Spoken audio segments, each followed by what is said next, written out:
Good evening and welcome back to the archive.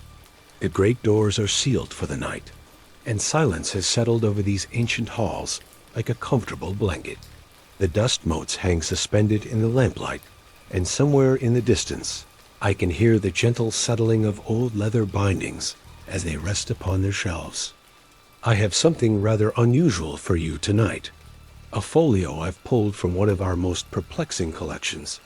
A section we keep in the East Wing, where we house those specimens of human behavior that defy easy categorization.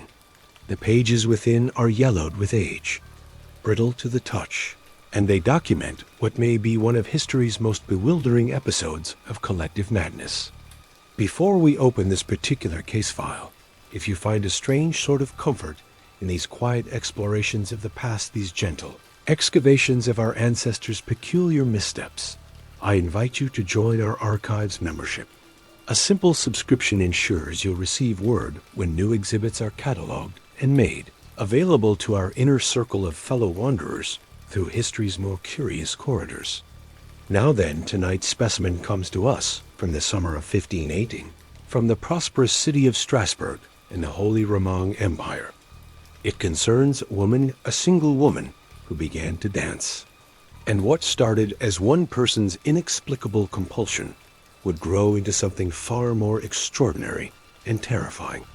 Something that would consume hundreds of souls and leave the learned men of the age scratching their heads in bewilderment. We call this particular folio the Dancing Plague. Let us begin with our first case file. Case File 1, The Grand Delusion, the cure that fed the disease. In the marginalia of this first specimen, I find a note written in the careful hand of a Strasbourg city clerk. More musicians were hired on the 15th day.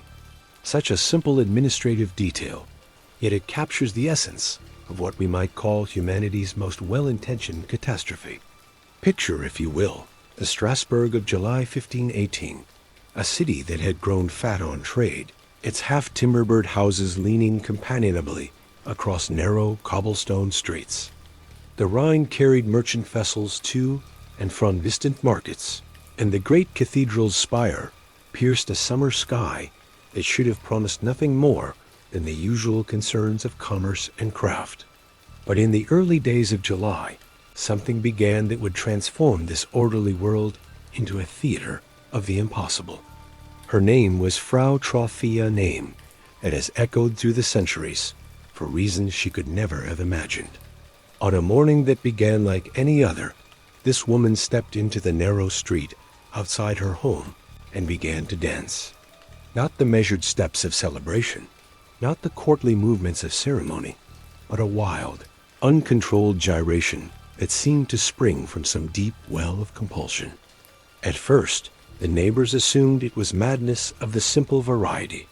They had seen such things before the mind, pushed beyond its limits by poverty or grief, or the weight of existence itself, sometimes expressing its distress in the most peculiar ways. They watched with the mixture of pity and curiosity that marks our species when confronted with individual tragedy. But Frau Troffea did not stop. Hour after hour she danced. Her feet bled through her shoes. Her breath came in ragged gasps. Yet still, she moved with a fervor that seemed almost supernatural. When concerned citizens attempted to restrain her, she fought against them with surprising strength, as if driven by forces beyond her conscious will. By the second day, something remarkable began to happen. Another woman joined her, then a man, then a handful of children. Within a week, dozens of Strasbourg citizens were dancing in the streets with the same wild abandon, their faces contorted with exhaustion and a kind of terrible ecstasy. Now, here is where our case file takes on the particular character of human folly that makes it worthy of preservation in these archives. For the learned men of Strasbourg, the physicians, the clergy, the city magistrates, were faced with a phenomenon that challenged every framework they possessed for understanding the world. Their response reveals one of those perfect specimens of institutional certainty colliding with inexplicable reality. The physicians examined the dancers and pronounced their diagnosis with the confidence that marks medical men across all ages.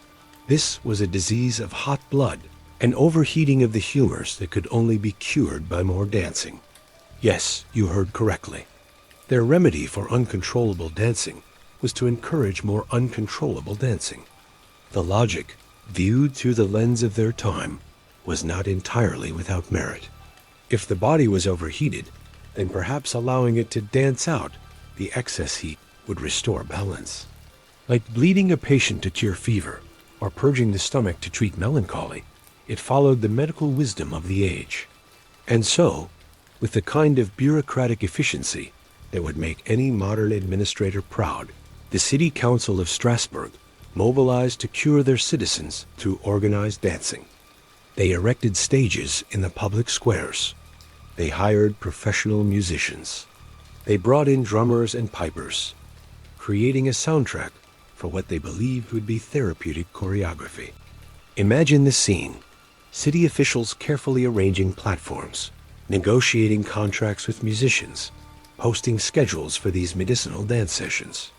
But instead of curing the plague, they fed it. The music seemed to intensify the dancers' compulsions. The stages provided focal points that drew more participants. What had begun as scattered individual episodes now became mass performances, with audiences gathering to watch their neighbors writhe and spin in apparent agony. The numbers grew. 50 dancers became 100. 100 became 400. The very infrastructure designed to contain and cure the phenomenon had instead amplified it beyond anyone's worst fears. Contemporary accounts describe scenes that strained credibility. People dancing until they collapsed from exhaustion, only to be revived and dance again. Dancers who begged to be restrained, yet fought violently against any attempt to stop their movements. Citizens who danced themselves to death, though the exact number remains lost in the imperfect record-keeping of the age. In the marginalia of one contemporary account, a monk has written, "God's judgment upon our sins." In another document, a physician notes, "The cure seems to worsen the disease, yet we know not what else to attempt." Here, preserved in these yellowed pages, we see the full architecture of institutional folly. Well-meaning authorities, working within the constraints of their knowledge, creating elaborate solutions that perfectly address everything except the actual problem. The musicians played on, the stages remained erected, and the dancing continued, because to admit the failure of their remedy would require admitting the limitations of their understanding. It was only when the city fathers finally abandoned their scientific approach and turned to religious intervention, organizing pilgrimages to shrines, offering prayers for divine intercession, that the dancing plague began to subside. Whether through divine mercy or simple exhaustion, the dancers gradually stopped. But the stages remained for some time after, empty monuments to the confidence of human expertise faced with the inexplicable. Sometimes, late visitors to our archive report, you can almost hear the echo of phantom music drifting through these halls, the sound of solutions that only deepened the mystery they sought to solve. And thus concludes our first case file. But Frau Troffea's story, the woman whose first steps began this extraordinary episode, that requires a more intimate examination. Let us now turn to the personal archives, where individual folly reveals its own particular lessons. Case File 2, the woman who started it all. Let us now leave the hall of institutional mishaps and venture into a more intimate wing of our collection, the personal archives, where individual human stories reveal their own particular mysteries.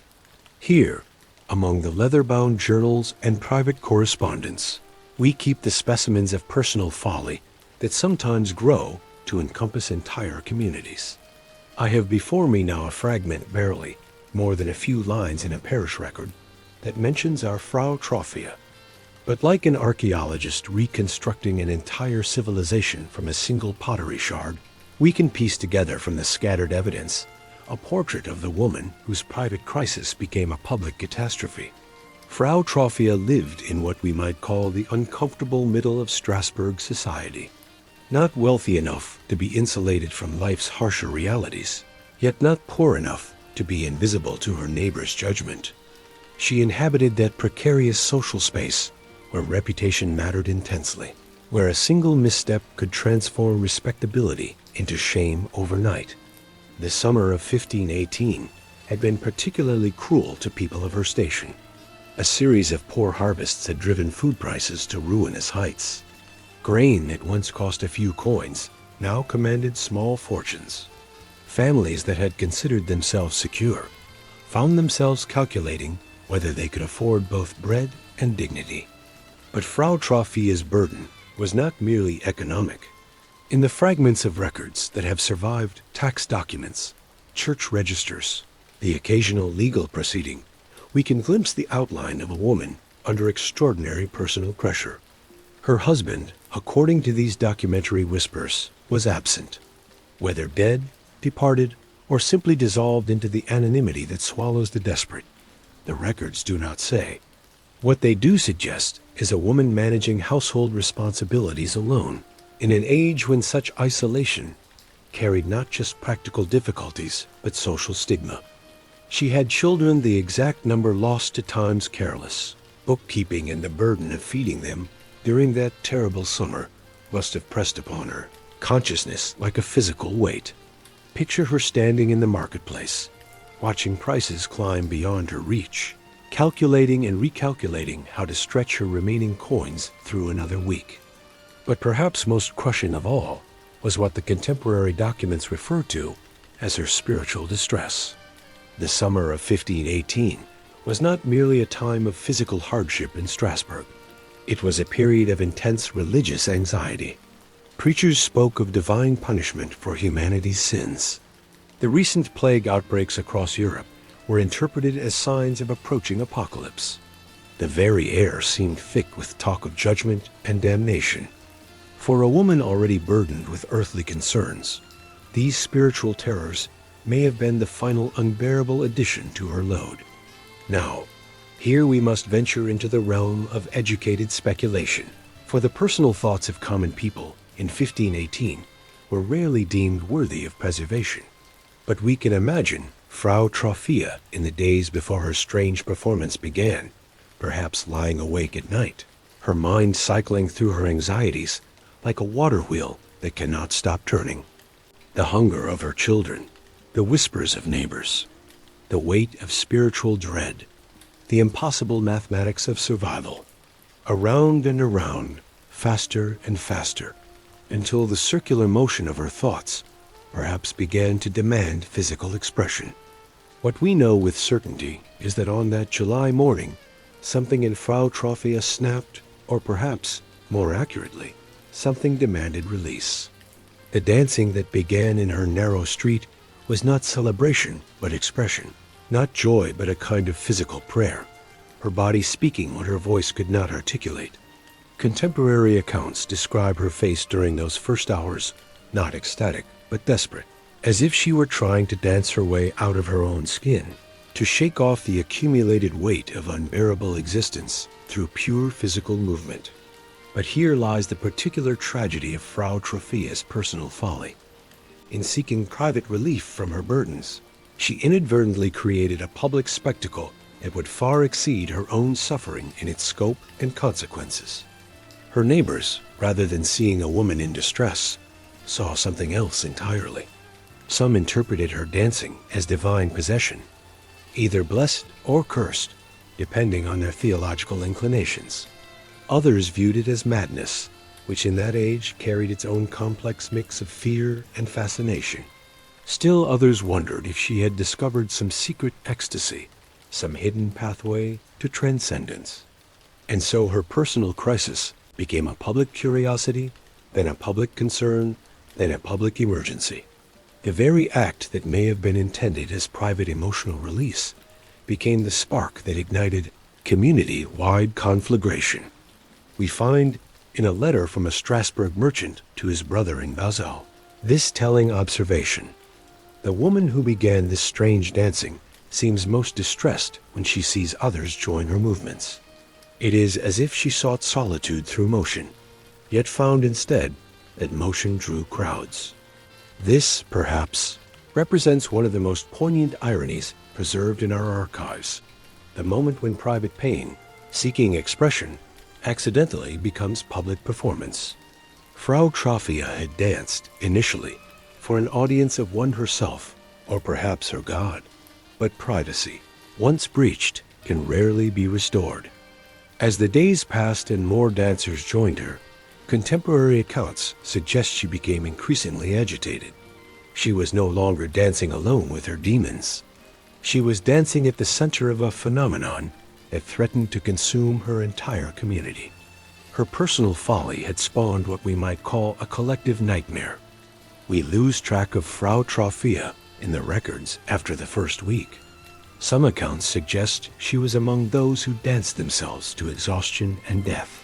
Others hint that she may have been spirited away by relatives who recognized the dangerous attention her condition had attracted.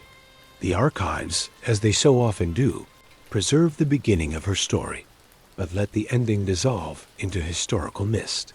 What remains clear is this: a woman's attempt to find private relief from unbearable pressure became the catalyst for one of history's most extraordinary episodes of mass hysteria.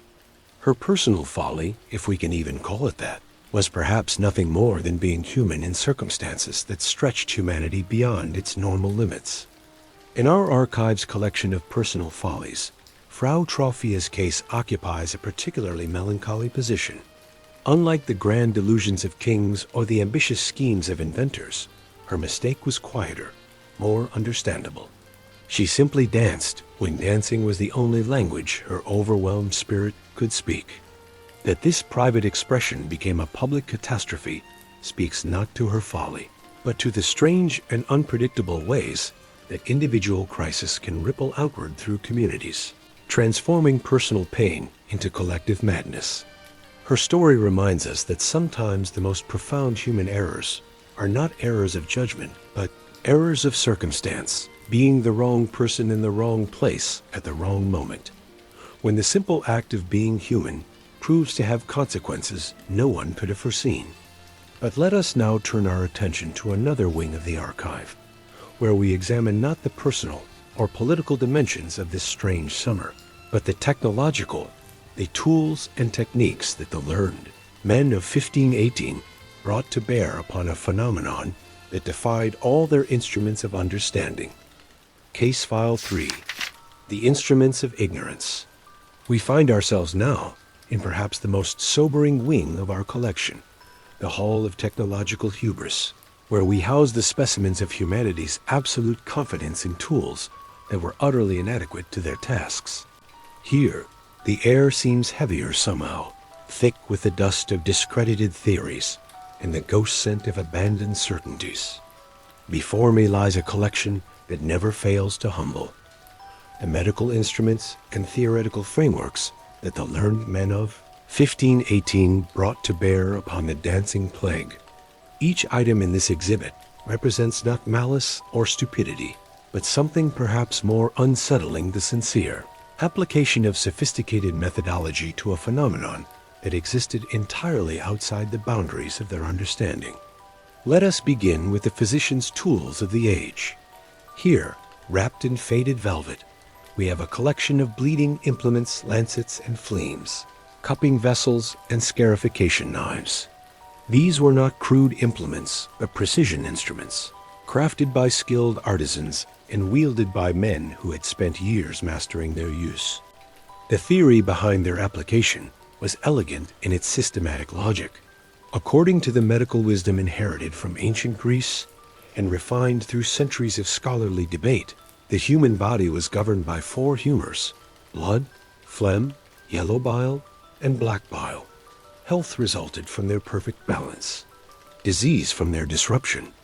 When the physicians of Strasbourg examined the dancers, they observed the obvious symptoms: elevated body temperature, rapid pulse, profuse sweating, and behavior that seemed to suggest an overabundance of what they termed sanguine temperament.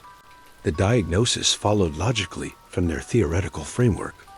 An excess of hot, moist blood was overwhelming the dancers' rational faculties. The prescribed treatment was equally logical within their system. reduce the excess blood through careful bloodletting, cool the overheated constitution through dietary restrictions, and allow the body to dance out the surplus humor until balance was restored. Dr. Paracelsus himself, that great medical revolutionary who was transforming European medicine, examined some of the dancers and pronounced their condition a clear case of choreomania, caused by the corruption of the vital spirits through astrological influences combined with an excess of choler. His prescribed remedy involved a complex regimen of herbal purges, astronomical timing for treatments, and yes, therapeutic dancing under carefully controlled conditions. A man who would revolutionize medical thinking still fell victim to the fundamental limitation of his age, the assumption that systematic methodology could master any phenomenon, regardless of whether the system bore any relationship to the underlying reality. But perhaps most fascinating in our collection are the instruments of measurement that these learned men employed. Here, in this cedar box, we have an astrolabe, a beautiful brass instrument engraved with celestial calculations. The physicians used it to determine the precise astrological influences affecting their patients, calculating the positions of planets and the phases of the moon with mathematical precision. They recorded the ambient temperature using primitive thermoscopes. They timed the dancers' movements with water clocks and hourglasses. They measured pulse rates by comparing them to musical rhythms. They documented dietary intake, sleep patterns, and even the quality of the dancers' perspiration. The surviving medical records from those summer weeks are masterpieces of systematic observation. Every detail is noted, every measurement recorded, every correlation analyzed. Reading them now, one is struck by their thoroughness, their careful methodology, their genuine scientific spirit, and their complete irrelevance to the phenomenon they sought to understand. The technological blunder here was not one of incompetence, but of category error, the application of sophisticated tools designed for one type of reality to a phenomenon that existed in an entirely different dimension of human experience. It was as if they were trying to measure the weight of sorrow or calculate the temperature of despair. The instruments worked perfectly. The methodology was sound. The logic was impeccable. But they were studying a psychological and social phenomenon through the lens of physical medicine, trying to cure a crisis of the spirit with the tools of the body. Most telling of all are the records of their therapeutic innovations. When conventional bloodletting proved insufficient, they developed new techniques. When standard herbal remedies failed to take effect, they concocted increasingly elaborate compounds. When astrological timing seemed ineffective, they commissioned more precise calculations. Each failure led not to a questioning of their fundamental approach, but to a refinement of their techniques. The technology was not abandoned. It was made more sophisticated, more precise measurements, more complex theories, more elaborate instruments. We have here a letter from Dr. Johann Weyer, the famous physician who would later write extensively about mass hysteria. Sent to a colleague during the plague, the dancers respond poorly to conventional purgatives. I have therefore prepared a compound of wormwood, hellebore, and mercury to be administered at the precise moment when Mars enters the house of Saturn. If this fails, I shall attempt trepanation to release the corrupted vapors directly. The letter is dated 3 weeks into the plague, when hundreds were dancing in the streets and the death toll was mounting. Yet there is no questioning of the basic framework, no wondering whether the tools themselves might be inadequate to the task, only a determination to apply them with greater precision and sophistication.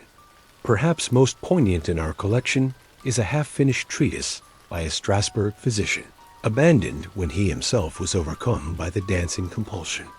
The pages are filled with careful diagrams of the human circulatory system, elaborate charts correlating planetary movements with humoral imbalances, and detailed recipes for medicinal compounds. In the margin of the final page, written in a shaking hand quite different from the careful script of the main text, we find these words: "The dancing has taken me as well. All my learning proves insufficient. God forgive me. I understand nothing." This, perhaps, represents the most honest moment in our entire collection. The instant when technological confidence collapses in the face of inexplicable reality. Yet even this moment of humility was temporary. The physician recovered, completed his treatise, and went on to practice medicine for another 30 years, apparently never doubting that his tools and theories were fundamentally sound. The technological blunder of 1518 was not that the instruments failed, they performed exactly as designed.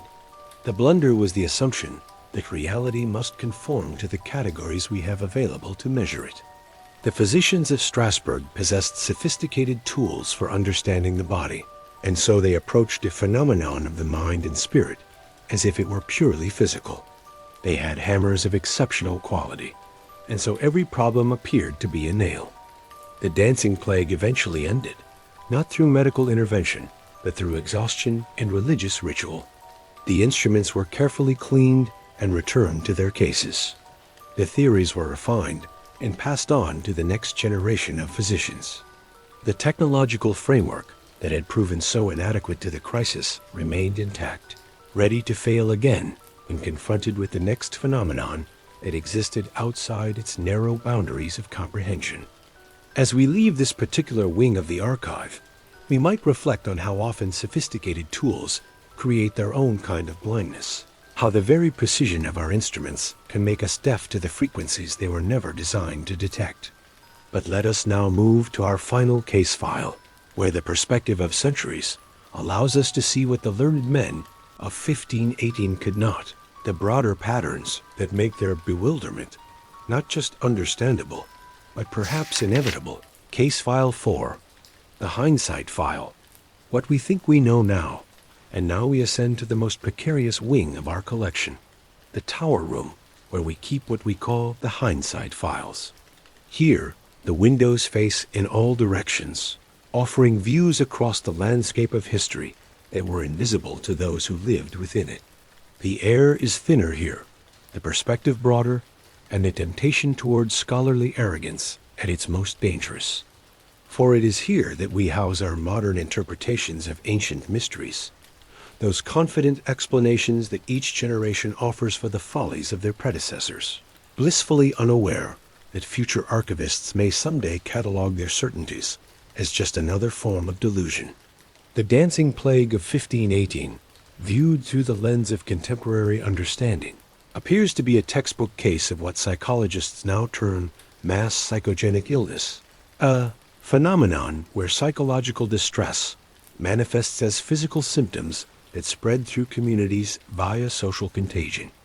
The theory is elegant, supported by similar outbreaks documented throughout history, and satisfyingly rational in its explanation of seemingly irrational behavior. Modern medicine has provided us with frameworks that the physicians of Strasbourg lacked entirely. An understanding of psychology, of social dynamics, of the ways in which individual stress can propagate through communities like ripples across water. According to our current understanding, the summer of 1518 created perfect conditions for such an outbreak. The population of Strasbourg was experiencing what we would now recognize as collective trauma. Years of poor harvests, economic instability, disease outbreaks, and intense religious anxiety about apocalyptic prophecies. Frau Troffea, already pushed beyond her psychological limits, found herself at the center of a community primed for contagion. Her individual breakdown became a template that others, facing similar stresses, unconsciously adopted. The dancing provided a socially acceptable way to express psychological distress that could not otherwise be articulated. The modern analysis is thorough and convincing. We can point to similar outbreaks. The laughing epidemic in Tanganyika in 1962, where laughter spread through schools like wildfire. The Werther effect, where publicized suicides trigger clusters of similar deaths. The numerous cases of hysterical symptoms spreading through factories, schools, and communities when stress levels reach critical thresholds. We have developed sophisticated models for understanding how psychological states can propagate through social networks, How suggestion and imitation can transform individual distress into collective behavior. How communities under stress can develop shared symptoms that have no obvious physical cause. Dr. John Waller, one of our contemporary specialists in historical epidemiology, has written extensively about the dancing plague. His analysis traces the outbreak to a combination of ergot poisoning from contaminated grain, religious extremism, and the social dynamics of early 16th century urban communities. The ergot theory is particularly appealing, a fungus that grows on rye grain during wet summers, producing compounds chemically similar to LSD. The summer of 1518 was unusually damp, perfect conditions for ergot growth. The symptoms of ergot poisoning include convulsions, hallucinations, and compulsive behavior that could easily be mistaken for possessed dancing. Yet even as we catalog these modern explanations, a troubling thought occurs to the careful archivist. How confident should we be in our own analytical tools? The physicians of 1518 also had elegant theories, sophisticated instruments, and logical frameworks that seemed to explain everything perfectly. They, too, could point to precedents. They had classical texts describing similar outbreaks, theoretical models inherited from centuries of scholarly tradition, and treatment protocols that had proven effective for other conditions that seemed related. Reading their case notes today, one is struck not by their ignorance, but by their confidence, the same confident tone that marks our contemporary analyses. They were certain they understood the phenomenon. We are certain we understand it better. But perhaps the most honest entry in our hindsight files comes from a modern epidemiologist who studied the dancing plague for decades before concluding, "The more I learn about this outbreak, the less certain I become about any single explanation. Every theory accounts for some aspects of the phenomenon while leaving others mysterious." Consider the specific details that resist easy categorization. Why did the dancing spread so rapidly in Strasbourg, but fail to propagate to neighboring cities facing similar stresses? Why did some social groups prove immune, while others succumbed en masse? Why did the outbreak end so abruptly, with no apparent change in the underlying conditions that supposedly caused it? Our ergot theory stumbles on the fact that ergot poisoning typically affects entire communities simultaneously, not in the gradual progression observed in Strasbourg.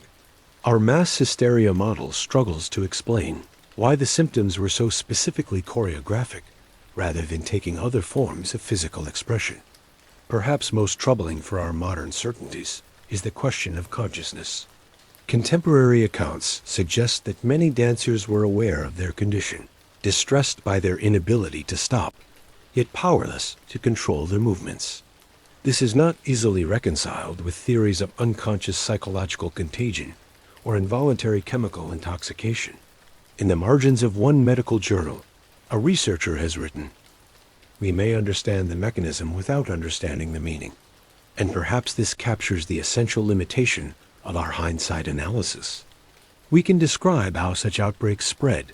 We can identify contributing factors. We can even predict conditions that make them more likely.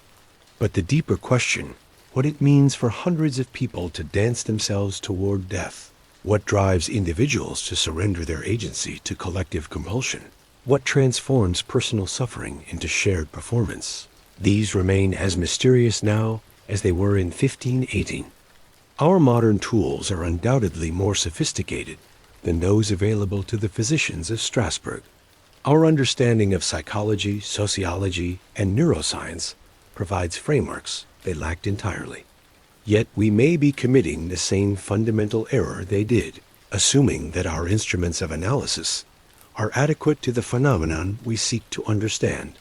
The dancing plague may be, at its core, one of those human experiences that exists in the spaces between our categories, neither purely medical nor purely psychological, neither entirely individual nor entirely social, neither completely rational nor completely irrational. And so, as we compile our hindsight file on the dancing plague of 1518, we must acknowledge a humbling truth. Our explanations may satisfy our need for understanding, without actually explaining what most needs to be understood. We have better tools than our predecessors, but we may be using them to measure unmeasurable things. The people of Strasbourg danced for reasons that seemed compelling to them in their moment of crisis. They lived within a reality we can reconstruct but not truly inhabit. Their physicians applied their best knowledge to incomprehensible circumstances. Their authorities acted with the same mixture of wisdom and folly that marks every human response to the inexplicable. And we, from our position in the future, armed with our own sophisticated theories and confident interpretations, may be doing nothing more than creating another layer of learned commentary on a mystery that remains, at its heart, as mysterious as ever. The echo of footsteps descending through the archive.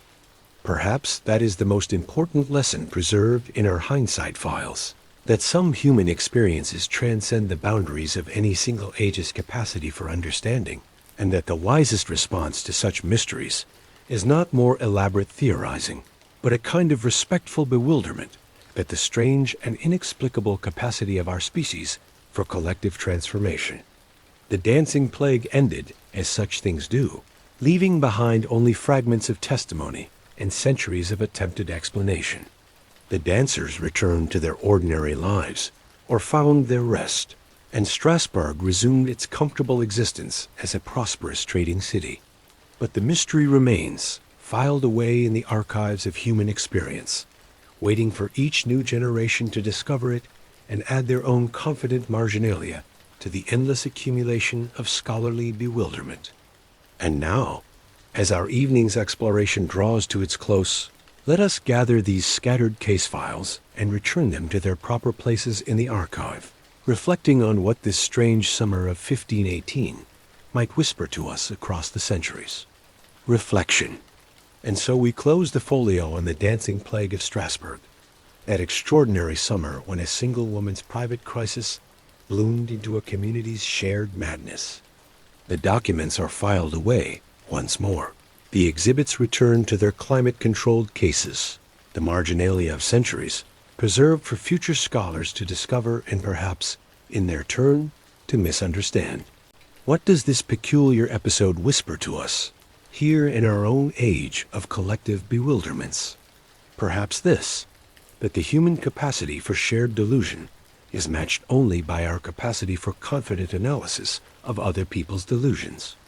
Each generation surveys the follies of its predecessors with the satisfied certainty that comes from possessing better tools, clearer vision, more sophisticated understanding. The physicians of 1518 had their humoral theory, their astrological charts, their precise bloodletting protocols. We have our psychological models, our sociological frameworks, our neurochemical explanations.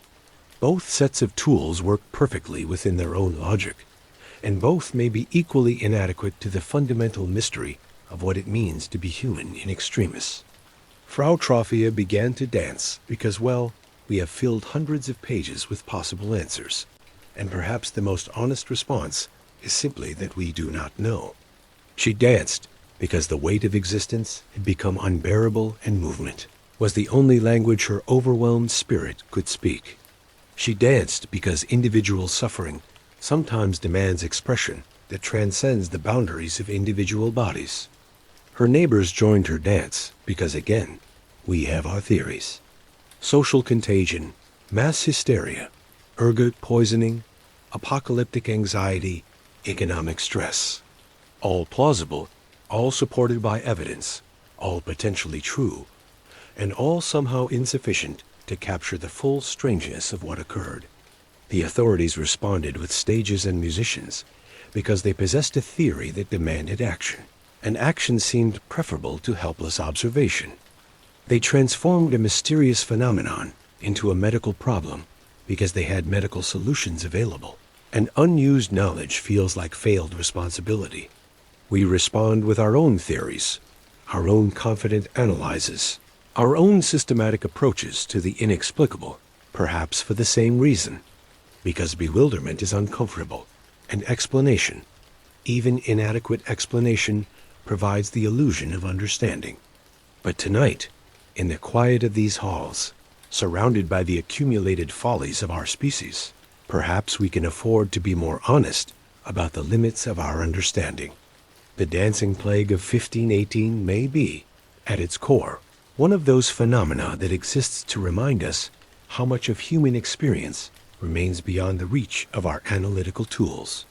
Sometimes people dance themselves to death, and no amount of scholarly investigation can fully explain why. Sometimes communities succumb to shared compulsions that make perfect sense to participants and no sense to observers. Sometimes the most rational response to irrational circumstances is behavior that appears, to future generations, as the height of irrationality. This does not mean we should abandon our attempts to understand, only that we should approach such mysteries with appropriate humility. The tools of any age, whether astrological charts or psychological models, can illuminate aspects of human experience while leaving others in shadow. The danger comes not from the limitation of our tools, but from our tendency to mistake partial understanding for complete explanation. Frau Troffea and her fellow dancers have been at rest for more than 5 centuries now. Their extraordinary summer has been analyzed, theorized about, and filed away as a curiosity of medical history. But their legacy persists in a simple reminder that human beings, under sufficient stress, are capable of behaviors that transcend our normal categories of understanding. We live now in our own age of collective stresses, our own epidemics of anxiety, our own mysterious compulsions that spread through communities faster than any physical contagion. Perhaps the dancing plague of 1518 offers not answers, but perspective, a reminder that such episodes have always been part of human experience, and that our confidence in our ability to prevent or cure them may be just another form of the folly we archive.